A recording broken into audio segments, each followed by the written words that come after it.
Sometimes the truth is buried so deep that when it finally emerges, it doesn't just reveal itself, it changes everything. That night, while the narrow lanes of St. Portham's, Mary Mead, lay draped in their familiar innocence, a truth was quietly unraveling, a truth whose echo could only be heard by those brave enough to listen. But truth has another nature. It isn't just seen, it is felt. And that night, someone's very breath was weighted by its burden. When Miss Marple rose from her old chair and gazed out of the window, her keen eyes caught sight of something that most would miss, the fear that lingers behind every mask. And this was only the beginning. The morning fog coiled thick and heavy through the narrow lanes of St. Portham's Sale.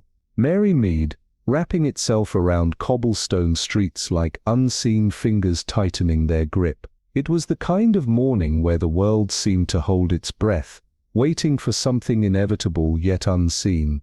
The air carried the damp scent of earth and decay, a grim reminder that seasons changed, and not all changes were welcome.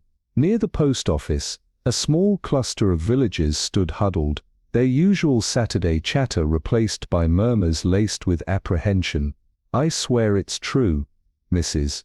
Pierce is dead," young Tommy Simmons blurted out, his voice cutting through the fog like a blade.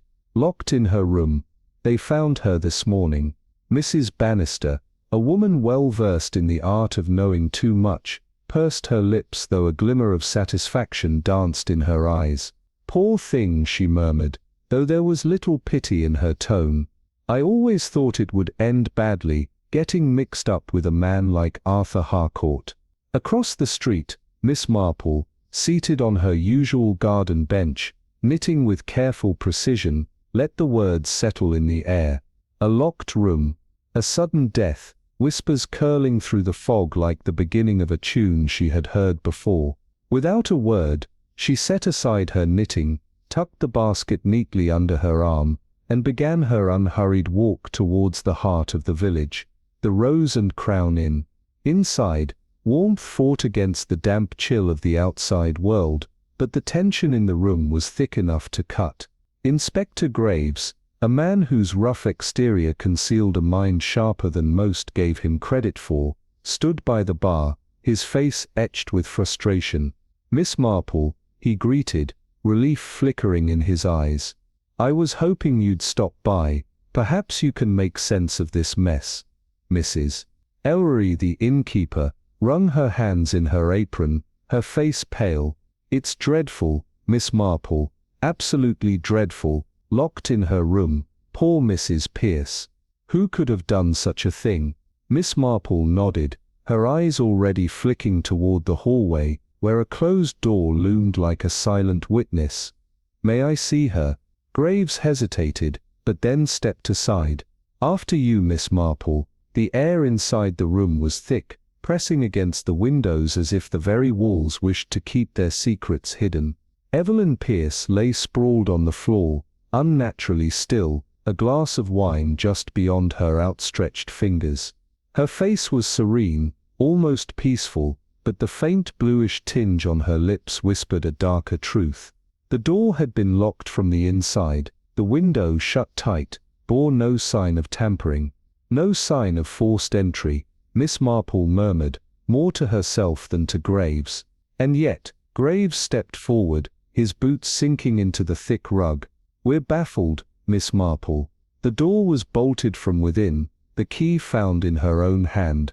"Yes, the key," Miss Marple echoed, her sharp gaze falling on the clenched fist. "An interesting detail. Why hold it so tightly?" "Poison, perhaps," Graves suggested, irritation creeping into his voice. Miss Marple did not respond immediately. Instead she leaned forward, lifting the wine glass with care. No fingerprints. Curious. A woman drinking alone should have left some trace, but this glass had been wiped clean. She set it down with a faint, knowing smile. "The chair," she said softly, a thread of insight weaving through her words. "What about it?" Graves frowned. "It's placed beneath the window, yet not as if someone climbed in or out. It's simply there." "Exactly," Miss Marple nodded, as if someone wanted it to be seen. Graves narrowed his eyes. And what does that tell us? Perhaps nothing, Miss Marple allowed. Or perhaps that this was never meant to be a mystery at all, but a message carefully left behind. And just like that, the pieces of the puzzle began to shift, falling into place within Miss Marple's mind, revealing a picture only she could see. The morning fog clung thickly to the village of St. Mary Mead, curling around rooftops and smothering the streets in an eerie stillness. It was the sort of silence that felt unnatural, a hush that settled not from peace but from something waiting, watching. Near the post office, villagers gathered in hushed conversation, their faces tight with unease. Whispers carried through the damp air, but one voice, young and eager, cut through the murmur. "Mrs. Langley is dead," Tommy Sims declared, his breath coming in hurried bursts. "Locked inside her own house. They found her this morning." Mrs. Hutchins, a woman whose life revolved around collecting morsels of gossip, pressed a hand to her chest, her eyes glinting with a mix of horror and intrigue. "How dreadful," she murmured, though there was a certain relish in her voice. "I always said trouble would find her. A woman alone, keeping secrets." Across the street, Miss Marple sat on her usual garden bench, her knitting needles clicking steadily, betraying no outward reaction, and yet, the words settled like dust in her mind, forming patterns that only she could see. A locked door, a sudden death. A whisper curling through the fog like the first notes of a familiar tune. Without a word she set down her knitting, smoothed her skirt and made her way toward the heart of the village, the Wren and Thistle Inn. The air inside was thick, weighed down by the mingling scent of damp wood, ale, and something more elusive, fear. Inspector Hardwick, a man built like an old oak, sturdy and worn, stood near the bar, his arms crossed, his jaw set in irritation. "Miss Marple," he acknowledged, a rare hint of relief in his voice. "You have an uncanny way of turning up just when things go sideways." The innkeeper, Mrs. Ridgway, wrung her hands in her apron, her normally warm face drawn with unease. "Terrible business, Miss Marple. Poor Mrs. Langley, locked in her own home. Who could have done such a thing?" Miss Marple inclined her head, her sharp blue eyes flicking toward the hallway where a closed door waited. "May I see the room?" Hardwick hesitated, then gestured her forward. "After you." The scene was one of unsettling stillness. The air was heavy, pressing against the windows, as though the walls themselves wished to trap their secrets. Mrs. Langley lay sprawled across the floor, her features serene, her body frozen in an unnatural pose. A wineglass sat untouched on the small side table, a key clutched tightly in her right hand. The door had been bolted from within. The windows showed no sign of tampering. Hardwick exhaled sharply. "Nothing about this makes sense." Miss Marple tilted her head. "On the contrary, everything is in its place, exactly as it was meant to be." She moved slowly, deliberately, her eyes flicking to the bookshelf on the far side of the room. The books themselves were unremarkable, save for one, a well-worn copy of The Art of Deception, its spine creased, its pages marked. A book on deception, she mused, her lips curling in quiet amusement. How curious. Hardwick frowned. "It's just a book, is it?" Miss Marple turned to face him. What better way to reinvent oneself than by studying the very art of disguise? She did not wait for his response. Instead, her gaze swept the room once more, catching something almost imperceptible, a faint scent of cologne lingering in the air, threading itself through the musty stillness. Miss Marple's mouth tightened slightly in recognition. The scent was distinct, unmistakable. Charles Atwood's cologne, a man who by all accounts had left town 2 weeks prior. "Of course," she murmured under her breath. The pieces were beginning to settle into place, but the puzzle was far from solved. There was more to uncover, more to untangle. A locked door was never just a locked door. A key was never just a key. This was not the first time a secret had been buried behind closed doors, and it would not be the last. But for now, Miss Marple allowed herself a small knowing smile. The game had begun, and she as always was ready to win. A cold wind rattled the window panes of the old Bellamy Manor, its vast corridors stretching into darkness as the storm outside roared against the ancient walls. Inside, the flickering glow of a single oil lamp barely illuminated the heavy wooden desk, where the last letter of Sir Reginald Thorne lay open, its ink slightly smudged as though a trembling hand had held it too long. "It will happen tonight," the letter read, the words scrawled with frantic urgency. Lady Eleanor Thorne stood motionless, her breath shallow, eyes locked on those fateful words. She hadn't seen her husband in days, not since he had become obsessed with the nameless visitor who had arrived under the cover of night. Outside the study, the echo of footsteps crept through the hallway, slow and deliberate, sending a chill down Eleanor's spine. She turned sharply, her gaze meeting the hollow darkness beyond the doorway. The storm masked the subtle creaks of the house settling, but she knew someone was there. Her fingers tightened around the brass letter opener on the desk, its weight reassuring yet woefully inadequate. She forced herself to step forward, the thick carpet swallowing the sound of her approach.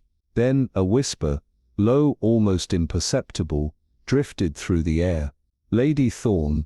The voice was unfamiliar, neither male nor female, carrying an eerie detachment that set her pulse racing. She spun around, but the room was empty. The study doors stood ajar, revealing only shadows beyond. Then she saw it, near the fireplace, a single rose, its petals nearly black in the dim light. It hadn't been there before. Eleanor's breath hitched. Sir Reginald had once told her that a black rose was a warning, a harbinger of death in the old superstitions of the Thorns. A crash from the hallway sent her heart hammering against her ribs. The grandfather clock struck midnight, each chime reverberating through the house like the tolling of a funeral bell. Swallowing her fear, she stepped cautiously into the hall. The corridor stretched ahead, lined with portraits of ancestors who seemed to watch her every move. The shadows in the corners deepened, flickering unnaturally as if something unseen lurked within them. Then a flicker of movement, a silhouette at the end of the corridor, standing deathly still. Eleanor's breath came in shallow gasps as she took a step forward, her voice barely above a whisper. "Who's there?" The figure did not move. Another step, and the candle sconces lining the hallway flickered violently. Another step, and she could almost make out the shape of a man. Then, in an instant, the figure lunged, too fast, too sudden. Eleanor stumbled backward, a scream caught in her throat as a cold hand clamped over her wrist. "Too late," the voice whispered, its breath chilling against her skin. The storm outside reached a deafening crescendo, and then all went silent. The house held its breath, and the only sound left was the slow, steady drip of something unseen pooling onto the floor beneath her feet. The storm raged outside, rattling the ancient glass panes of Blackwood Manor as Miss Eleanor Graves stepped into the dimly lit drawing-room. The scent of damp wood and old books clung to the air, mingling with something more elusive, an unplaceable tension thick and suffocating. Across from her, on a velvet-upholstered chair that seemed to swallow her slight frame, sat Lady Catherine Harrow, a woman of striking beauty now worn thin by years of silent torment. Her hands, adorned with rings dulled by time, lay still on her lap, save for a single tremor that betrayed her composure. "Miss Graves," she greeted, her voice brittle as dry parchment. "I assume you've come because of what happened last night." Eleanor lowered herself into the seat opposite, her dark eyes steady, unreadable. "It would be difficult to ignore the circumstances, Lady Harrow." The older woman gave a humorless smile, shifting slightly as though the weight of her gown was too much to bear. "I only wanted to speak to Margaret," she whispered after a pause, her gaze slipping towards the dying embers in the hearth. She needed to understand her position, that Arthur was never hers to claim. Eleanor said nothing, letting the silence stretch, the space between them thick with unspoken implications. Lady Harrow exhaled shakily. "I left shortly after. She was alive when I stepped out that door, I swear it." Eleanor studied the flickering candlelight reflected in Lady Harrow's glassy eyes. "And yet she is not alive now." A shadow passed over Lady Harrow's face, but before she could respond, the heavy oak door groaned open, and Arthur Harrow entered, his presence cold despite the warmth of the room. He carried himself with the air of a man accustomed to control, but there was a stiffness to his posture, a slight delay in his breath as he regarded Eleanor. "A tragedy," he intoned smoothly, his gaze flitting briefly to his wife, before settling on their guest. "Margaret was unwell, perhaps that should be considered." Lady Harrow's eyes flickered with something sharp before she quickly dropped her gaze, her fingers tightening imperceptibly. "Unwell," Eleanor echoed, her tone light, but her words weighted. "She seemed quite well when you saw her, did she not, Lady Harrow?" A hesitation, a breath, a nearly imperceptible glance between husband and wife. "She was quiet," Lady Harrow admitted, barely above a whisper. Arthur stepped closer, his hand resting gently, too gently, on his wife's shoulder. "Catherine was not herself either," he interjected, his voice like silk over steel. "She barely slept, she had a headache." The fire crackled, casting jagged shadows on the walls as Eleanor observed the interplay between them. "And yet, Mr. Harrow," she mused, her voice deceptively soft, "it is curious, isn't it, how you seem so certain of the timing of Margaret's passing." A flicker of something fragile and fleeting, passed over Arthur's face before he recovered, his grip on the chair tightening just slightly. "News travels fast," he answered too smoothly. Eleanor tilted her head, her lips curving into a knowing smile. "Yes," she murmured, "but guilt moves faster." And then the wind howled through the cracks in the manor, whispering secrets long buried beneath its rotting foundations. The village of Ravenshade had always been a place where silence carried weight, where every whispered conversation clung to the mist-laden air, like an unspoken threat. Eleanor Wren adjusted the cuffs of her coat as she stood in the dim glow of the lantern-lit square, her gaze trailing over the faces of those who avoided looking directly at her. They all knew why she was here. The disappearance of Vivian Locke had unsettled the town in ways that went beyond mere tragedy. It was the kind of unease that hinted at something darker, something long buried. A faint flicker of movement by the apothecary's window caught her eye. Arthur Hale, the quiet and composed shopkeeper, watching her with the kind of careful detachment that only came from a man with something to hide. His hands twitched slightly, barely perceptible, but Eleanor had learned to read the smallest of cracks in a person's demeanor. "Of course," she said at last, her voice light yet deliberate. "Ravenshade has a way of ensuring secrets never stay buried for long." A muscle tightened in Arthur's jaw, and for a fleeting second, the mask slipped. Fear? Guilt? It didn't matter yet. Turning on her heel, she left him standing in the shop's dim interior, and made her way through the narrow winding streets. The cottages stood in solemn rows, their ivy-clad facades giving the illusion of warmth, but there was no true comfort in Ravenshade tonight. The scent of damp earth mingled with the distant aroma of bread from the bakery, but even that familiar presence could not mask the tension hanging in the air like a storm waiting to break. As Eleanor passed the old clock tower, she caught snippets of conversation from a group gathered outside the tailor's shop, their words low but unmistakably urgent. "She was bound to end up like this," murmured Mrs. Holloway, her fingers clutching her shawl. "That girl was always walking too close to the edge." "Too close to the wrong men, you mean," Mr. Pritchard added, his voice a gruff whisper. "No surprise, really. A woman like that always chasing trouble. It was bound to catch her sooner or later."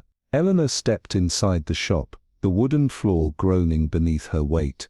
The conversation stilled instantly. Eyes darted toward her, cautious and unreadable. The usual idle gossip of Ravenshade had shifted into something far more sinister, an undercurrent of suspicion so thick it was almost tangible. The villagers weren't merely discussing Vivian Locke's disappearance, they were already deciding who would be next.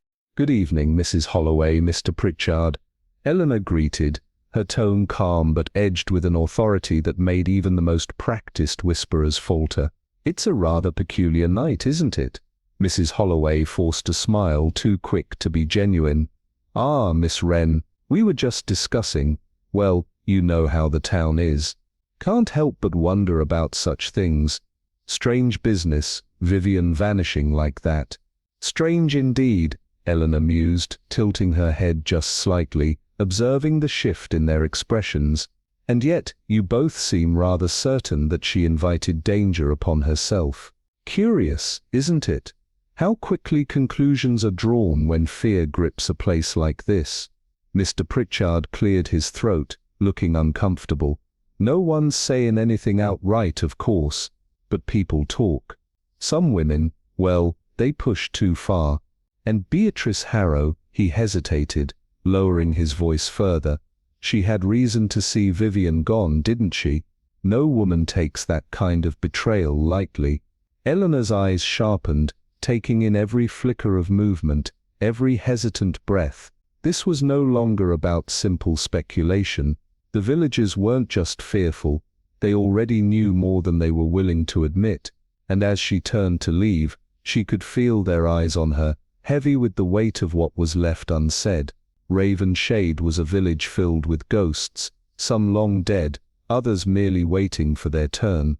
The village of Black Hollow had a peculiar way of turning whispers into sharpened daggers, and as Eleanor Vale stood in the dim glow of the general store's oil lamp, she could feel the weight of those whispers pressing against her.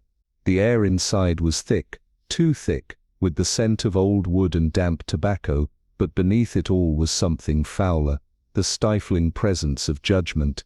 Across the counter, Mr. Hargrove, the grocer with a face carved by years of silent disapproval, grunted as he stacked a crate of apples.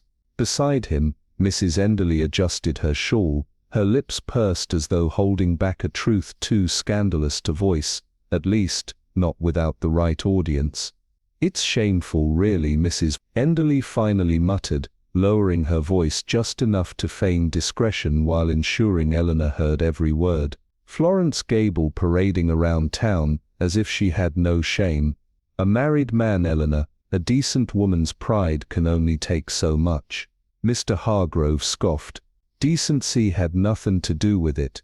Simon Gable flaunted that woman like a prize horse, no wonder his wife snapped. I'd wager she did it, plain and simple, the poor woman had no choice." Eleanor let the accusation hang in the air, watching the way the words settled, how Mrs. Enderley's fingers tightened on her shawl, how Hargrove's mouth pressed into a firm line. They weren't just sharing suspicions, they were crafting a story, building it piece by piece until it was so neatly packaged that no one would bother looking any deeper. She took a slow step forward, tilting her head just slightly. "Interesting, isn't it?" she mused, her tone as casual as the rustling of the trees outside. "How quickly people decide who's guilty, especially when it makes for a compelling tale." Hargrove stiffened. "What's that supposed to mean?"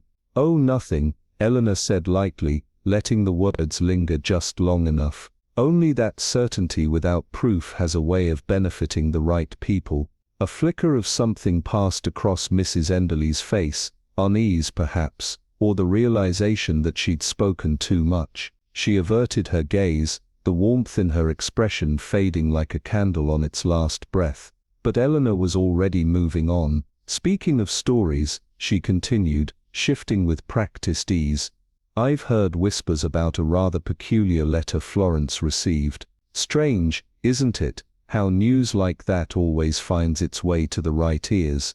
At that, Hargrove's hands hesitated over the apples. His eyes flickered toward the door, as if gauging whether anyone else might be listening. "Letter," he said, his voice suddenly guarded. "Could be. I wouldn't know much about it, but you do know something, Eleanor countered, her voice soft, almost amused, as she let the silence stretch. Hargrove cleared his throat, shifting uncomfortably. Might have come through the post office a few days back. If you're curious, you should ask Harper. He handles the mail. And just like that, the air in the store grew even thicker, the unspoken knowledge settling between them like dust on an untouched shelf. Eleanor offered a polite nod and turned for the door, stepping into the cool night air. The village of Black Hollow was quiet, but not peacefully so. It was the kind of silence that came when people were holding their breath, waiting for the noose to tighten. She walked past the darkened windows of the cottages, past the flickering street lamps and the cobbled road leading toward the post office. The truth, she knew, was never in the loudest accusations. It lurked in the cracks, in the hesitation, in the glances that lingered just a second too long. And in Black Hollow the truth was suffocating beneath the weight of 1,000 careful lies. The scent of damp earth clung to the narrow cobbled streets of Ashford Hollow, mixing with the faint trace of chimney smoke as Eleanor Vowell made her way through the village square. The gas lamps flickered weakly in the thickening fog, their glow swallowed by the night. Behind her the murmurs of townsfolk drifted from the apothecary, a hushed, conspiratorial tone threading through their words. The village had always been quick to assign blame, but tonight the air was especially thick with it. It was the kind of night where the truth curled in the shadows, waiting to be uncovered. At the post office, the dim glow of an oil lamp flickered behind the frosted glass, casting jagged shadows against the walls. Inside, Mr. Harper, a man whose eyes had seen more secrets pass through stamped envelopes than he cared to admit, was hunched over his desk, sorting the evening's post with slow, deliberate hands. When he looked up and saw Eleanor, he hesitated just slightly before nodding. "Evening, Miss Vowell, something I can help you with?" "I hear there was a letter," Eleanor said lightly, removing her gloves one finger at a time, "one sent to Lillian Forsyth. People are saying it was from her sister, but I hear otherwise." Harper's hand stilled over a stack of envelopes, his expression tightening. "Funny thing that," he muttered, as if speaking aloud would invite misfortune. Letter smelled wrong, strong, doused in cologne. It was not the sort of thing her sister would send. Eleanor tilted her head slightly, watching him. And the handwriting, Harper hesitated, then leaned in just a fraction, his voice lowering, didn't match. It was bold, heavy, like a man's. "And I'll tell you another thing, Miss Vowell, that scent, it wasn't just any cologne, it was Henry Lockwood's. You'd know it anywhere. He walks around in a cloud of it, like he wants the whole village to remember he was there." The name sat heavy between them, the implications clear. Henry Lockwood, wealthy, charming, and far too calculated, wasn't a man to send letters without purpose. And yet, here was one, disguised as correspondence from Lillian's sister. Eleanor absorbed the information without reaction, only offering a polite nod as she pulled her gloves back on. "Thank you, Mr. Harper, you've been most helpful."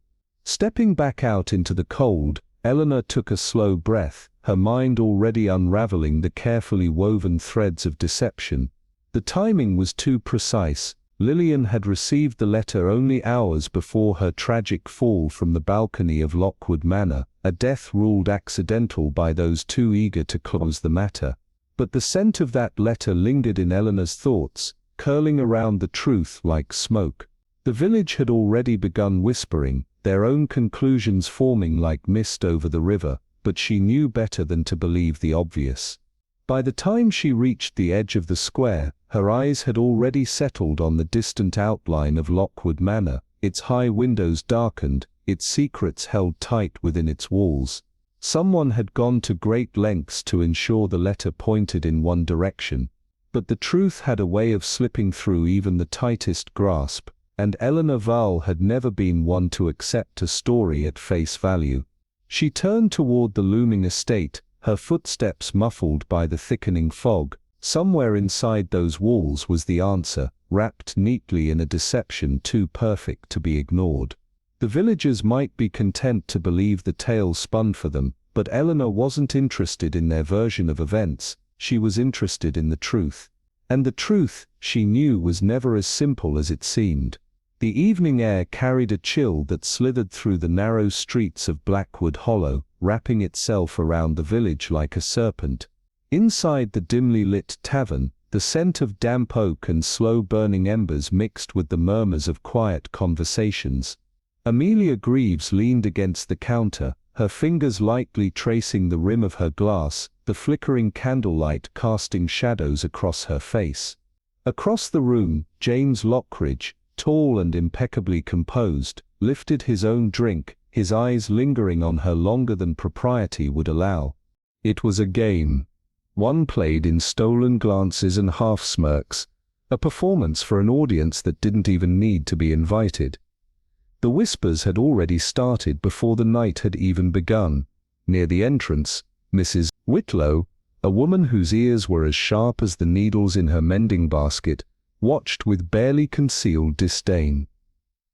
"Mark my words," she muttered under her breath, nudging her companion. "That girl has no shame, carrying on like that, with a man whose wife still breathes." Beside her, Mr. Dunmore, the butcher, chuckled darkly, cutting into his ale with a shake of his head. "Foolish man, if you ask me. Men like James think they can toy with fire and never feel the burn.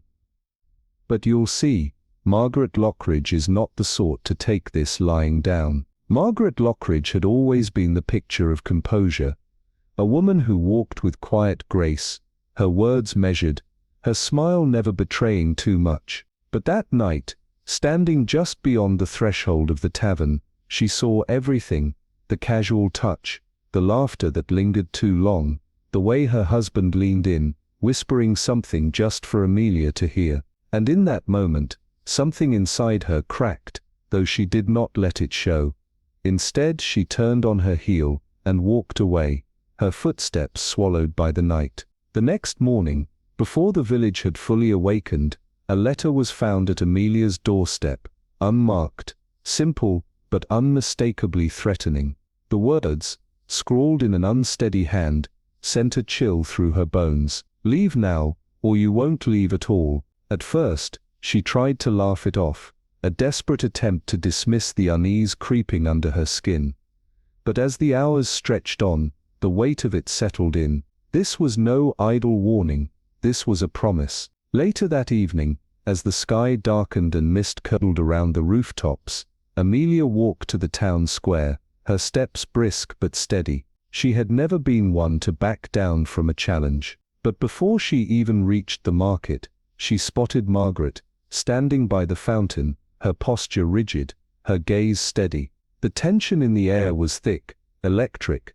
The villagers, sensing an impending storm, slowed their movements, their eyes darting between the two women. "You think he's yours now?" Amelia's voice was sharp, slicing through the silence like a blade. "James will leave you, Margaret, and when he does, there'll be nothing left for you here." Margaret's expression did not falter, but her fingers curled tightly around the handle of the basket she held. "You know nothing, Amelia," she said, her voice quiet but carrying weight. "Men like James, they don't belong to anyone, not to me, and certainly not to you." For a moment, neither of them moved, the world around them shrinking, the villagers holding their breath. And then, without another word, Margaret turned and walked away, disappearing into the fog, leaving Amelia standing alone. That night, the storm came. Rain lashed against windows, the wind howled through the alleys, and in the dead of night, a scream tore through the village, a sound raw with terror. By morning, the news had spread like wildfire. Amelia Greaves was found dead in her room, the scent of bitter almonds hanging in the air, the final remnants of poison left behind. And on her bedside table, beside her untouched glass of wine, lay a single sheet of paper, its message brief but damning. "You were warned." The village was quick to point fingers, to weave their own tales of vengeance and scorn. But Margaret Lockridge, wrapped in her mourning veil, never spoke a word in her own defense. And as she walked past the gathered crowd, her face unreadable, one thing became clear: she had learned long ago that the dead tell no tales, but the living. The living always talk. The rain had started just after dusk, a slow, insistent drizzle that slicked the cobblestone streets and cast the town of Ravensbrook in a haze of silver mist. In the dimly lit drawing room of the Willowbourne Manor, Cassandra Vale sat by the fire, her gaze locked onto the wavering flames, their light flickering across her sharp, calculating eyes. Across from her, Lawrence Sterling poured himself a drink, his movements slow, deliberate, his expression unreadable. The tension between them had thickened over the past weeks, an invisible cord stretched taut between unspoken truths and veiled intentions. He finally turned to face her, his lips curling into the kind of smile that never quite reached his eyes. "You should know by now, Cassandra," he murmured, swirling the deep red wine in his glass. "I always get what I want." Cassandra tilted her head, a sly smile playing at her lips. "And what exactly is it that you want, Lawrence?" Her voice was silk over steel. He didn't answer immediately, but the weight of his stare told her enough. Beyond the heavy velvet drapes, hidden from the warm glow of the room, she had known betrayal before, had swallowed the bitterness of it like a slow poison, but to see it unfold before her eyes, to watch her husband exchange whispers with Cassandra, a woman whose cunning rivaled the devil himself, sent a slow-burning fury through her veins. She stepped back into the darkness, her mind already working. Let them play their game. They had no idea what was coming. The next morning, just as the town began to stir, an envelope was found on Cassandra's doorstep, unmarked, unsealed, yet carrying a message sharp enough to draw blood. "You have no idea what you've set in motion. Leave now, before it's too late." She held the note between her fingers, the paper slightly damp from the morning mist, her heart pounding harder than she would ever admit. A warning, certainly. A threat, most likely. But from whom? She thought of Margaret, of the look in her eyes last night, of the quiet way she had always watched, waiting, calculating. But then again, there were others who had reason to want her gone. She had made sure of that. That evening, as the storm gathered strength, Cassandra arrived at the Ravensbrook Inn, her cloak damp, her expression impassive. The common room was warm, filled with the low hum of conversation, but as she stepped inside, the air seemed to shift. Lawrence was already there, seated in the farthest corner, his posture relaxed, but his eyes sharp. Beside him, Margaret stood rigid, a picture of quiet composure, though the slight tremor in her hand betrayed her. "You received it, didn't you?" Lawrence asked without preamble, his voice smooth as ever. Cassandra didn't sit. Instead, she merely tilted her head, regarding him carefully. "Why, are you admitting something?" A flicker of amusement crossed his face. "Now why would I do that?" The door creaked open just then, a gust of wind sending the flames in the lanterns wavering, and a hush fell over the room. Mr. Alden, the town's solicitor, stepped inside, his expression grave as he held up a single, crisp document. "I thought it best you all hear this together," he said, his voice measured. The air seemed to thicken as he unfolded the paper. "Lawrence Sterling," he began, "as of this morning, your assets have been frozen."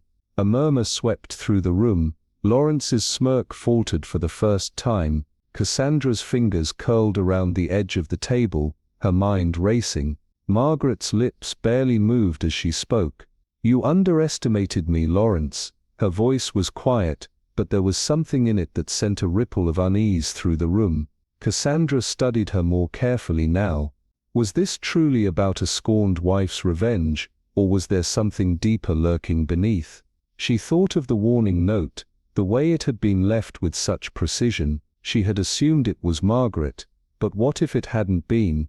What if the threat had come from somewhere else entirely? Outside, the wind howled, rattling the window panes, as if whispering that the game had only just begun.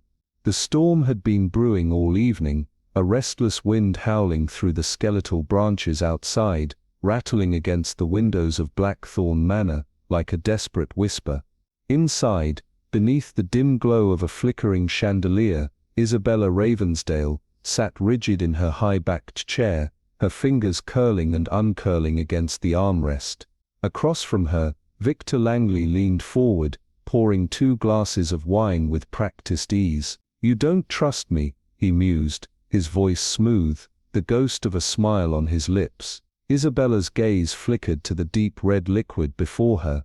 "Should I?" she countered, her tone steady, but there was something in her eyes, something unreadable. Victor chuckled, taking a slow sip of his own drink. "Trust is such a fragile thing, isn't it? One moment it's there, and the next," he snapped his fingers lightly, "gone, just like that." She said nothing, only tracing the rim of her glass, the silence between them stretching taut. She knew what he was doing. He wanted her off balance, questioning everything, including herself. But Isabella had played this game before. Beyond the heavy velvet curtains, hidden in the shadows of the hallway, Eleanor Thorne listened, her breath slow, measured. She had seen too much, knew too much. The way Victor played his cards so carefully, the way Isabella fought to stay a step ahead, it was all unraveling, piece by piece. But what none of them realized was that the game had already changed. A single letter, sealed with red wax, lay in the center of Isabella's desk upstairs, its contents enough to shatter everything they believed they knew. The rain struck harder against the glass now, as if urging Isabella to move, to decide. She reached for her glass, her fingers closing around the stem, but then she hesitated. Something was off, the weight of Victor's stare, the way he was watching her, waiting, no, expecting her to drink. A flicker of suspicion darted through her mind. She set the glass back down. Victor's smile remained, but she caught it then, the faintest twitch at the corner of his mouth. Disappointment, frustration, she couldn't be sure, but it was enough. "Perhaps you're right," she murmured, standing. "Trust is fragile." She turned away, her steps slow, deliberate, her heart pounding harder than she would ever allow to show. The air in the room had thickened, as though something unseen pressed against them, shifting, waiting. Victor watched her go, but he did not follow. Instead, his fingers tapped against the table in a steady rhythm, a silent warning. As Isabella ascended the stairs, a prickle of unease ran down her spine. Something had changed. The house felt different, like a held breath, waiting to be exhaled. Reaching her room, she stepped inside and locked the door behind her with a sharp click. The letter sat where she had left it, untouched, but the moment she picked it up, she knew someone had been here. The seal was unbroken, but the faintest shift in its placement sent a ripple of cold through her veins. Outside, in the hallway, the floorboards creaked. A single slow step. Isabella's breath caught, then another step, closer, deliberate. The candle on her desk flickered, casting restless shadows against the walls. The footsteps stopped just outside her door. A pause, a hesitation. And then silence, the kind that smothered the air, heavy with things unsaid, unseen. Isabella clenched, the letter tighter, listening, waiting. The game had changed, but she was no longer sure if she was the one playing it, or if she had just become its next move. The wind howled through the narrow streets of Ravenshade, rattling the shutters of the Hollowbrook Inn, where the scent of damp wood and old secrets hung thick in the air. At the heart of the dimly lit common room, Evelyn Stokes sat with her hands wrapped around a cup of untouched tea, her gaze locked on the flickering candle before her. Across from her, Detective Adrian Cole leaned back, his fingers drumming idly against the edge of the table. "You hesitated when I mentioned the missing key," he said, his voice low, calculated. Evelyn's jaw tightened, but she didn't look away. "I didn't hesitate," she replied, but even she could hear the slight falter in her tone. Cole gave a slow, knowing nod. "Right," he murmured, watching her the way a predator watches its prey. In the far corner, The innkeeper's daughter, Marion, lingered by the stairwell, her fingers twisting the fabric of her apron. She had seen something, heard something, but fear kept her silent. Outside, the storm gathered strength, and the walls of the inn seemed to close. The firelight, casting restless shadows against the wooden beams. Evelyn exhaled slowly, weighing her words. The key, it was lost weeks ago, she admitted at last, her voice quieter now, as if speaking the truth made it more dangerous. Anyone could have taken it. Cole leaned forward, his gaze sharp, unrelenting. And yet it wasn't just anyone, was it? Marion let out a soft involuntary gasp, and Evelyn turned sharply, her pulse quickening. The girl shrank under her gaze, shaking her head as if trying to will herself invisible. "Marion," Cole said, his voice softer now, coaxing, "tell us." The girl swallowed hard. "I saw someone near the study door that night," she whispered, eyes darting toward the darkened hallway. "I thought it was just the wind, but—" She hesitated, her face pale. "The door wasn't locked." "Not really, it was just closed to make it seem locked." Evelyn's blood ran cold. That meant the killer hadn't forced their way in. They had walked straight through the door, unnoticed, unseen. Cole sat back, his expression unreadable, but his eyes gleamed with something dark, something knowing. "So the locked room was never locked at all," he mused. "Which means we've been looking at this all wrong." A silence heavier than the storm outside settled over them. Marion clutched her apron tighter, glancing toward the hallway, as though expecting someone to emerge from the darkness. Evelyn, her pulse now thudding in her ears, finally spoke. "Then the question isn't how they got in," she murmured. "It's why they wanted us to believe they never did." A log shifted in the fireplace, sending a flurry of embers up the chimney. Outside, the rain lashed against the windows.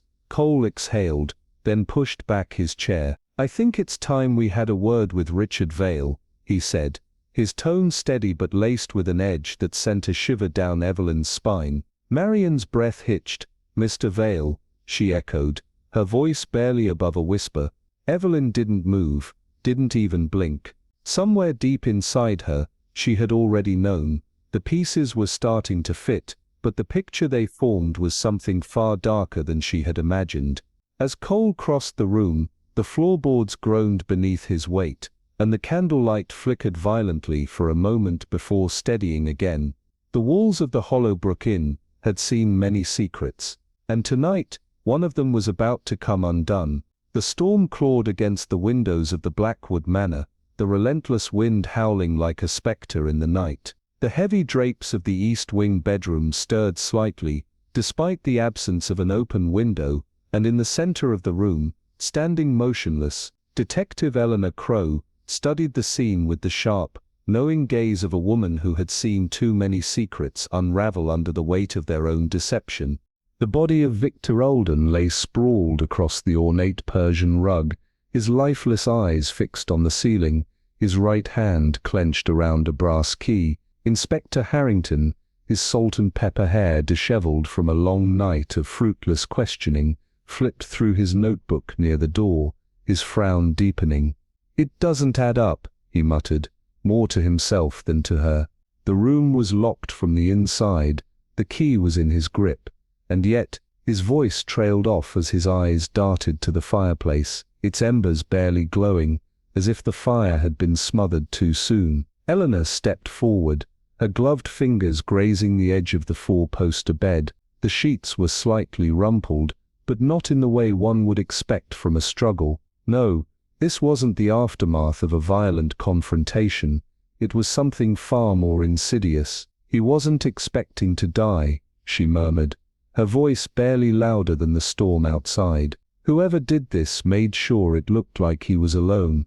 But they were here." Harrington gave a skeptical snort. "And how do you figure that?"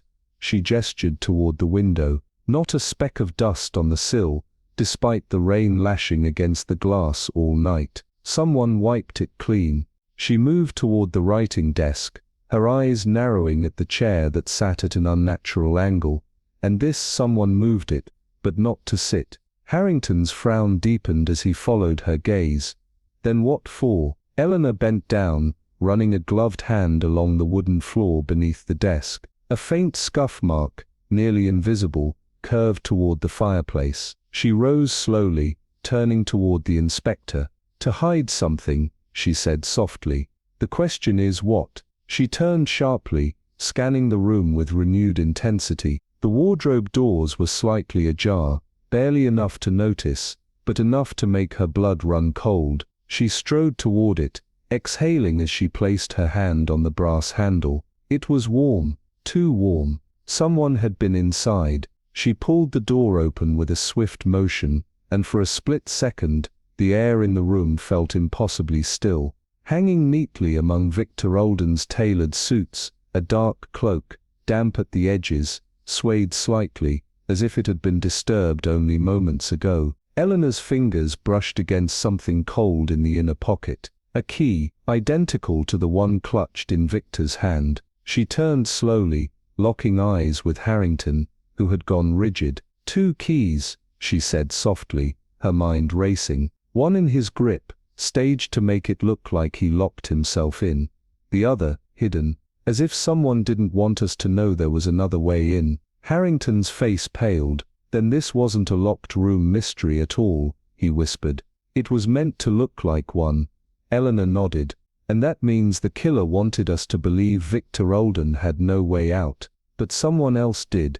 Her gaze drifted toward the flickering embers in the fireplace, her breath catching. A single sheet of partially burned paper, curled at the edges, lay nestled in the ash. She reached for it carefully, unfolding what remained. The ink was smudged, the words barely legible, but the last line sent a cold chill down her spine. You don't understand. I was never supposed to have the key. The storm raged on outside, but inside the Blackwood Manor, a deeper storm was brewing, one of secrets buried just beneath the surface, waiting for someone to dig deep enough to unearth the truth. And Eleanor Crowe had every intention of doing just that. The lamps flickered weakly in the study of Harrow House, their dim glow barely reaching the far corners of the room, where shadows pooled like ink. Outside, the wind groaned through the trees, rattling against the glass, as if demanding entry. Eleanor Vaughan stood in the center of the room, her sharp gaze fixed on the grand oak desk, where the body of Graham Lockwood slumped forward, his fingers splayed across a stack of papers, ink smeared where his hand had dragged across them. The door behind her creaked as Inspector Harding stepped in, his expression tight with suspicion, flipping through his notebook with the air of a man who already had his theories. Locked room, he muttered, glancing at the heavy study door, bolted from the inside, key in his pocket, no other way in or out. His voice was gruff, but Eleanor heard the doubt threaded through it. Too perfect, too clean, a staged tableau, meticulously arranged. Her eyes drifted to the window, shut tight, curtains drawn, not a speck of dust on the sill, not natural. She moved without hesitation, her gloved fingers grazing the polished wood of the desk, then the chair, positioned at a slight angle, wrong. If Graham had died naturally, he wouldn't have shifted it like that. Her gaze flickered to the fireplace, embers still smoldering faintly, and then to the thick rug beneath the desk, where the faintest indentation marked the absence of something heavy, a missing piece. He wasn't alone, she murmured, mostly to herself. Harding looked up. What? She stepped back, taking in the whole scene. This isn't a locked room mystery, Inspector. It's a deception, a well-crafted one, but not without flaws. Her gaze locked onto the door again, and then the rug beneath it. A fine line of dust had been disturbed, so subtle most wouldn't notice. But Eleanor wasn't most people. Someone else was here, and they left, but not through the window, and not through the main door, at least, not while it was locked. Harding frowned, but she could see the gears turning. Then how? She turned sharply, stepping toward the bookcase that lined the far wall. Too orderly. Not a single volume out of place. Except there. A single book, its spine ever so slightly misaligned. Her fingers found the edge, and with a gentle pull, the shelf gave way with the quiet groan of old hinges. A hidden passage. The air inside was stale, but faint traces of something lingered. Cigar smoke, lingering perfume. Someone had used it, and recently. "There's always another way out," she said softly, turning back to Harding, whose face had darkened. "The killer didn't want us to ask how they got out. They wanted us to ask why no one could have gotten in." A new tension settled in the room, an awareness that the crime wasn't just about murder, it was about control, about carefully constructing a lie so perfect it could masquerade as truth. Harding exhaled sharply. So who had access to something like this? Eleanor's fingers brushed over the bookcase again, a thoughtful smile playing at the edges of her lips. Not just access, Inspector. Ownership. This passage wasn't discovered, it was used by someone who knew it was here all along. A chill ran through the room, not from the storm outside, but from the weight of realization settling between them. This wasn't just about Graham Lockwood's death. It was about someone who had spent years weaving themselves into the very fabric of Harrow House, who had always known where the exits were. And now Eleanor Vaughan had found the thread that would unravel them. The drawing room of Ashford Manor was thick with the scent of old wood and fading embers, the heavy drapes drawn against the outside world, as if to keep its secrets buried. The fire crackled low, casting flickering shadows across the high-backed chairs, and the ornate sideboard where a crystal decanter stood half empty, a single glass smeared with a fading fingerprint. Eleanor Harrington sat in the center of the room, her presence commanding yet unassuming, her hands folded neatly in her lap. The air was taut with something unsaid, a tension that stretched between the assembled guests like an invisible wire, ready to snap at the slightest touch.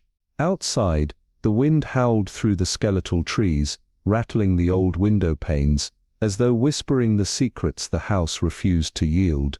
Across from Eleanor, Edward Blackwood shifted in his seat, his fingers drumming absently against the armrest, a practiced calm masking the storm beneath. He was a man accustomed to control, yet tonight, something in his posture betrayed him, a stiffness, a barely perceptible hesitation before each word. Beside him, his wife Margaret sat rigid, her face a careful composition of grief and restraint, her gloved hands clenched so tightly in her lap that the fabric of her dress bunched around her knuckles. At the far end of the room, near the grand piano, Caroline Ashford stood with her arms folded, her gaze flicking between Eleanor and the others, a cat watching a game unfold with no intention of being caught in the fray. And then there was Henry Whitmore, the solicitor, seated apart from the rest, his sharp gaze darting from face to face, measuring reactions like a man accustomed to parsing lies from truth. Eleanor allowed the silence to stretch, the weight of unspoken accusations thickening the air. "A house like this," she murmured at last, her voice soft yet unyielding, "is built on more than bricks and stone. It is built on the secrets of those who live within its walls." She tilted her head, watching how Edward's fingers stilled, how Margaret's throat bobbed in a silent swallow. "And secrets," she continued, "have a way of seeping through the cracks, no matter how well they are buried." The firelight caught the glint of something on the table, a silver locket, its delicate chain coiled beside it like a snake at rest. Eleanor reached for it, her fingers brushing against the cool metal. "This was found in the East Wing," she said, watching as Margaret's breath hitched ever so slightly. "A place you assured me no one had entered for years." She let the words settle, studying the minute shifts in expression, the way Henry's eyes narrowed just a fraction, how Caroline turned ever so slightly toward the door, her body angled as though prepared to leave at the first opportunity. Edward cleared his throat, a practiced move meant to reclaim the room, to reassert control. "It's an old house, Miss Harrington. Things have a way of peering where they shouldn't." Eleanor finished for him, her gaze pinning him in place. "Yes, they do. Just as a locked door has a way of opening when no one should have had the key. Just as a woman who was supposed to be safely tucked away in her room, was found in the study instead, dead. The word landed like a stone in the silent room, and the reaction was instant. Margaret stiffened, her eyes darting toward Edward. Caroline inhaled sharply but said, "Nothing." And Henry did not react at all, his stillness more telling than any outward display. Eleanor leaned forward, her fingers tracing the rim of the locket, her voice dropping just enough to force them all to lean in. "Murder is never just about the moment, Mr. Blackwood. It is about everything that came before it. The choices, the betrayals, the whispers in the dark. It is about the doors we lock and the ones we leave open." She looked up then, meeting Edward's eyes head-on.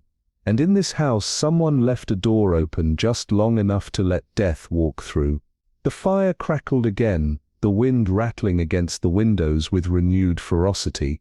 In the silence that followed, Eleanor watched them all, waiting, knowing that somewhere within this room, the murderer was watching her just as intently, wondering if she had already found the key that would unfasten the last fragile bolt on the truth. A hush fell over the drawing-room of the Hawthorne Manor, where the fire crackled low in the hearth, casting elongated shadows across the faces of those gathered. The walls, lined with shelves of forgotten books, bore silent witness to the tension thickening in the air.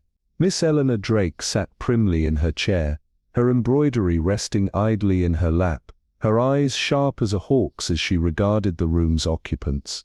A single candle flickered on the grand piano, the flame quivering as if it too sensed the weight of the moment. Inspector Hale, his grizzled features set in a frown, stood near the mantel, arms folded, his patience worn thin by the many twists and turns of the investigation.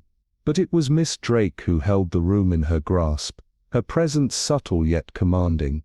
"We've spent the past week chasing ghosts," she began, her voice measured yet unyielding, "but the truth, as always, has been here all along, staring us in the face." Across from her, James Barrington, the late Evelyn Hawthorne's most trusted confidant, shifted slightly, his jaw tightening as if bracing for impact. His sister Rosalind, perched by the window, kept her gaze carefully averted, her fingers tracing invisible patterns on the fabric of her dress. Young Charlotte, the maid, clutched the hem of her apron, her wide eyes darting nervously between those gathered. Mr. Harrington, the family solicitor, cleared his throat, but Eleanor continued before he could speak. "Evelyn Hawthorne was murdered," she stated plainly, letting the words settle like dust in the dimly lit room. And yet the manner of her death was far too meticulous to be an act of passion. No, this was a crime of calculation, of precision. Inspector Hale exhaled sharply, but Eleanor paid him no mind. The locked study, the misplaced key, the smudged ink on her letter, all details meant to mislead. But they did more than that. They revealed the one thing our culprit didn't anticipate, that secrets, no matter how carefully buried, have a way of clawing their way to the surface. James leaned forward, his fingers tightening over the armrests. "And you believe you know who's responsible?" A faint smile ghosted Eleanor's lips. "I don't believe Mr. Barrington. I know." A silence stretched between them, taut as a wire. "The letter Evelyn received," Eleanor continued, "was not a warning, as we first assumed. It was an invitation, one she never intended to accept. She knew something that threatened someone in this very room, and so she was silenced before she could reveal it." She turned her attention to Rosalind, whose knuckles had gone white where they rested in her lap. "It was you, wasn't it?" Rosalind sucked in a sharp breath, her eyes flashing with something between fear and fury. "That's absurd, is it?" Eleanor interjected, her voice unyielding. "You were the last person to see her that night. You told us she was already asleep when you checked on her, but that wasn't true, was it? You argued. She knew about the embezzlement, didn't she? And she threatened to expose you." Rosalind shook her head, but the room had grown still. The shadows stretched long as if drawing in closer, and the candle by the piano flickered once more. "You took the letter before anyone else could see it," Eleanor pressed on, "because you knew it contained proof. You entered her study under the pretense of reconciliation, but you never intended to leave until you were certain she would remain silent. And so you made certain of it." Rosalind rose abruptly, her breath coming in sharp, shallow bursts. "You have no proof," she whispered, though her trembling hands betrayed her. "No?" Eleanor tilted her head slightly. "The ink smudges on the letter. The study was locked from the inside, but the key was found in the vase outside. That, my dear Rosalind, was your fatal mistake. You wanted it to look like she locked herself in, but in your haste you discarded the key too carelessly. It was found exactly where you dropped it, after slipping out through the servants' passage." A single suffocating moment passed before Rosalind's shoulders sagged in defeat. The candle finally flickered out. The silence was absolute.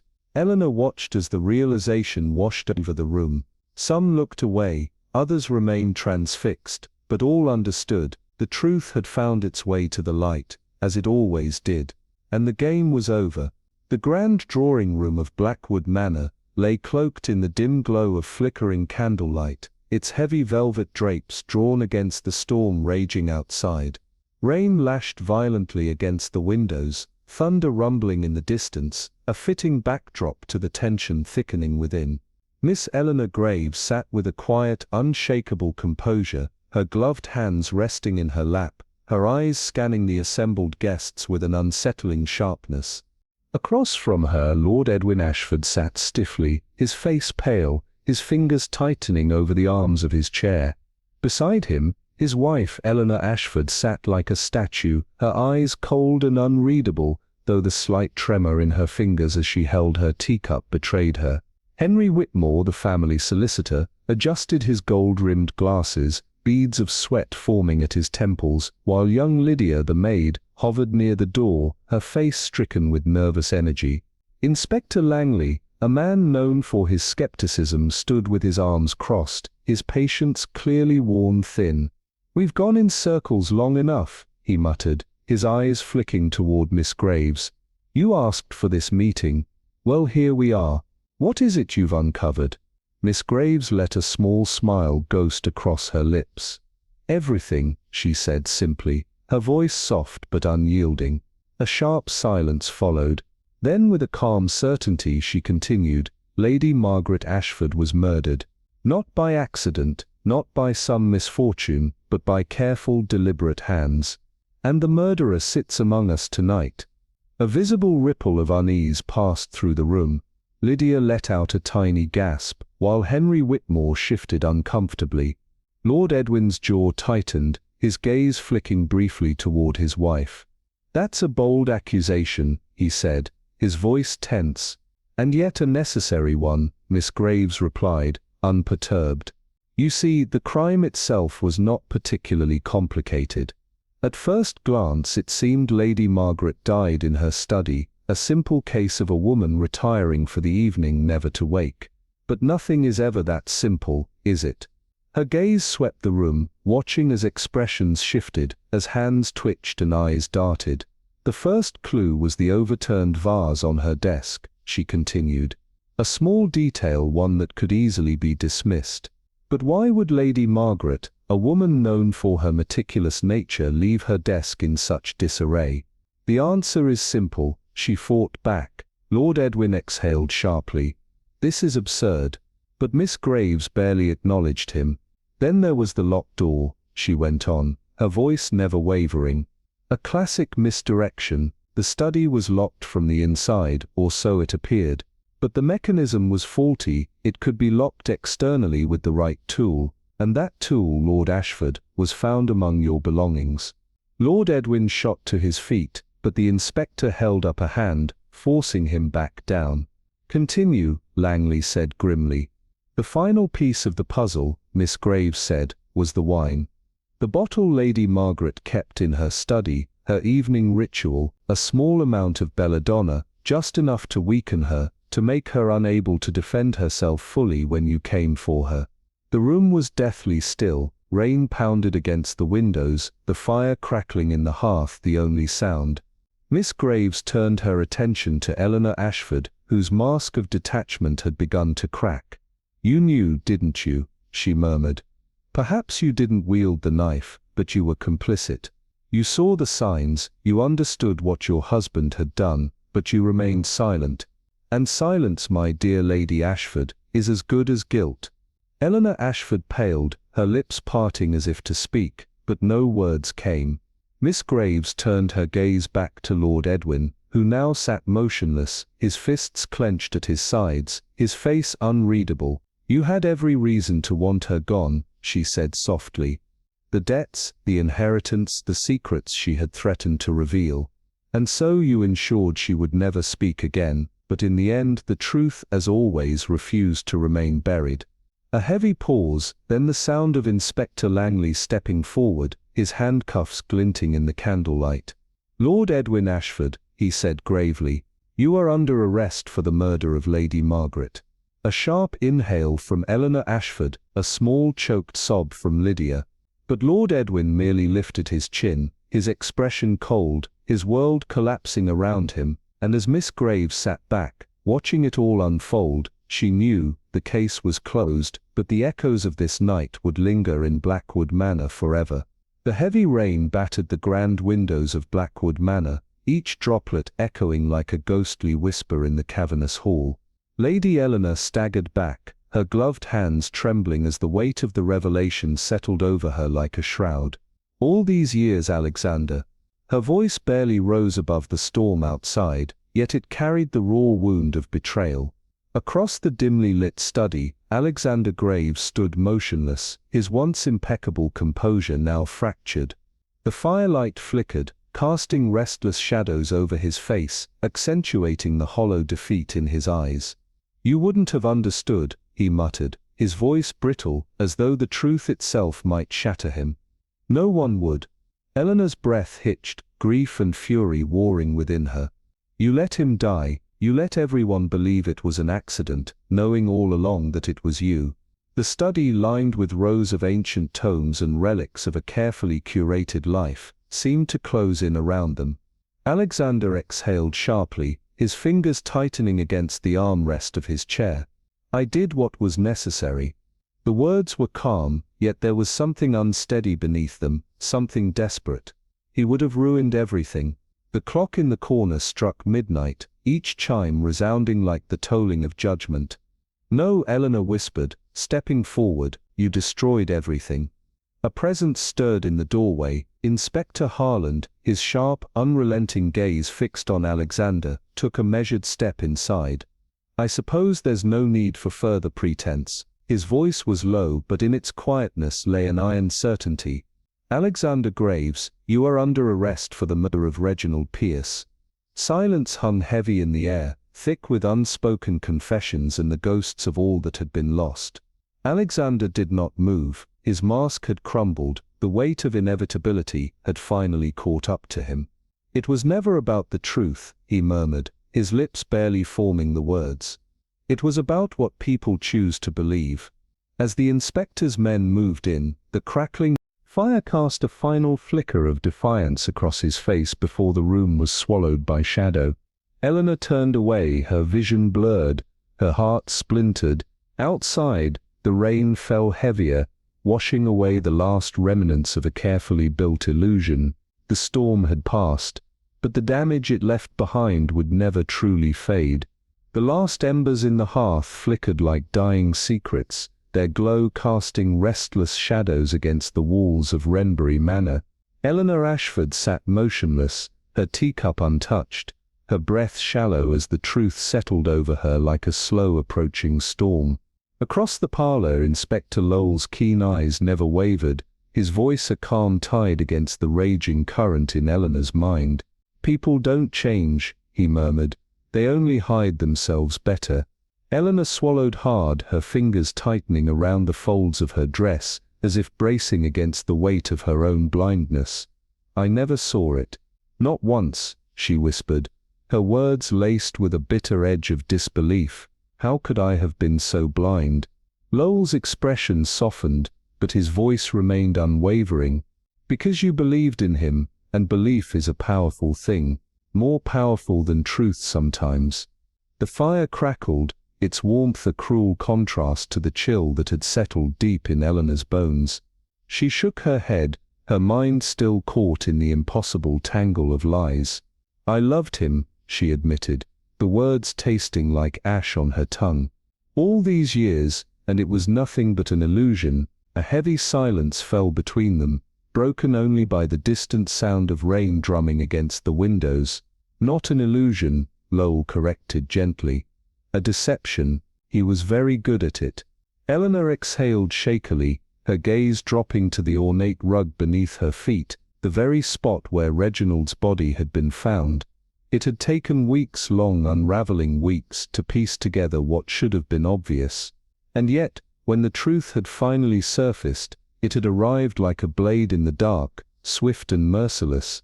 She looked up at Lowell then, her face pale but resolute. "How did you know?" The inspector studied her for a moment before answering.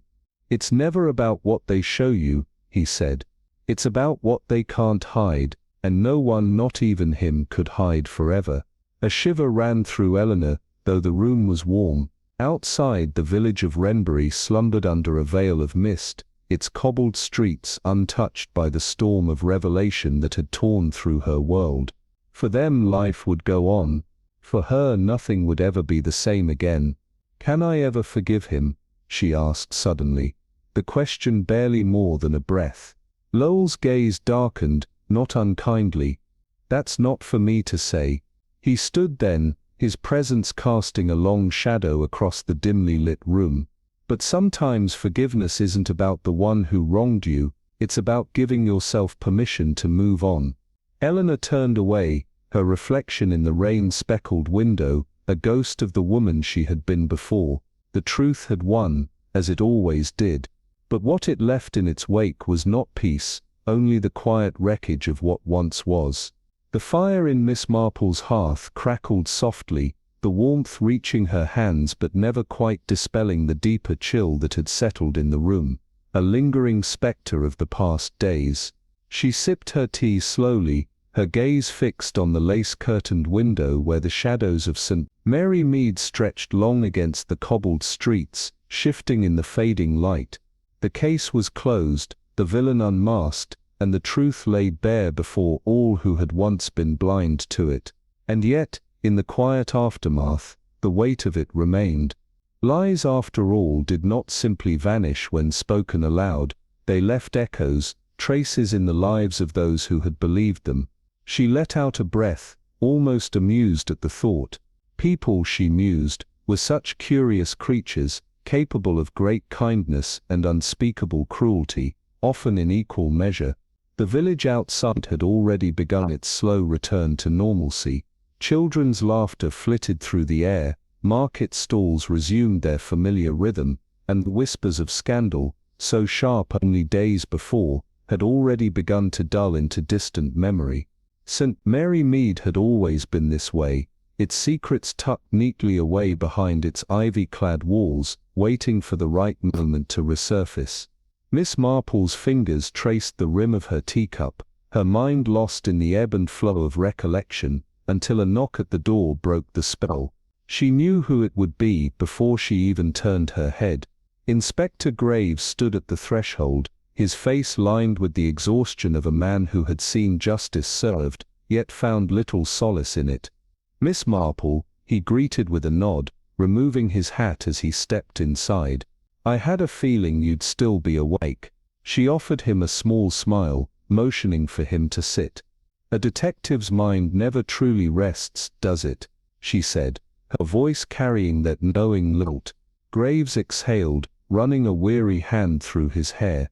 "I wanted to thank you," he admitted, his voice quieter than usual. "This case, I couldn't see it. Not until you put the pieces together. I don't know how you do it." Miss Marple's expression softened as she returned to her chair, taking up her knitting with measured ease. "Oh, Inspector," she murmured, her needles clicking rhythmically, "it's simply a matter of observation. People do not change, not really, they merely reveal themselves in time." A pause stretched between them, filled only by the distant hoot of an owl outside. Then Graves leaned forward, elbows on his knees, "And what of those left behind?" he asked, his voice tinged with something unspoken. "Arthur, Beatrice, do you think they'll ever move past this?" Miss Marple's hand stilled for a moment, before she resumed her work. "The truth does not set us free, Inspector," she said gently, "it only gives us the choice of what to do with it." Graves let out a slow breath, nodding to himself. The air between them held something fragile, an understanding perhaps, that some wounds never truly heal, That some ghosts never truly rest. Outside, the last vestiges of twilight faded into the hush of night, and the village exhaled as if relieved to have its peace restored. But Miss Marple knew better. Peace, like truth, was a delicate thing. It never lasted for long.